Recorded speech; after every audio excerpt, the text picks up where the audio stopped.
Hi, I'm Linda Duncan. I am a member of Canadian Parliament from Alberta, and I have been the critic for environment, transport, and now international assistance.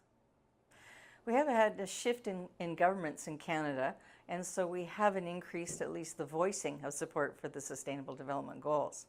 The problem is most of the financing is shifted into the next election cycle. We've had a new government for 3 years, and there's been a lot of talk. We have a new Sustainable Development Statute, but there is a great deal of confusion because that is under the Environment Ministry with the junior level officer in charge, and yet we have now just established a cabinet level committee. The role of Parliament has come up a lot in this conference, and that's a good learning for me because these are supposed to be reports, national reports, they're supposed to be from all Canadians. Thus far, all the mechanisms are really government driven, and there's a cabinet committee. There has been no role of parliamentarians. We do under law require that there be an overall sustainable development strategy for the country, and each department and agency are supposed to do their own report feeding in. Those are tabled to Parliament. The new legislation requires that those various reports go to the various parliamentary committees for discussion. But I don't think we really have yet embraced the fact that Parliament is supposed to be leading this.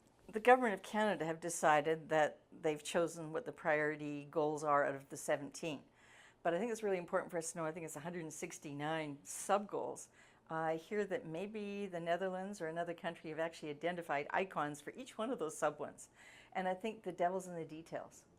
Canada now has adopted a feminist international assistance policy, and that's the big focus. But what we have to recognize is our responsibilities are not just to assisting other nations to move towards sustainability. We have a responsibility to be setting the bar higher for Canada. We need to have a real rethink, and we need to be hearing the voices of young people because they get it.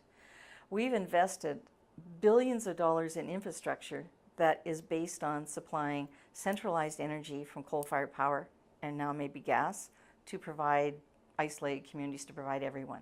That is going to be a big challenge. The question is, am I optimistic? I like to say I'm a realist. I'm hopeful. And again, I remain hopeful because the youth have really become empowered.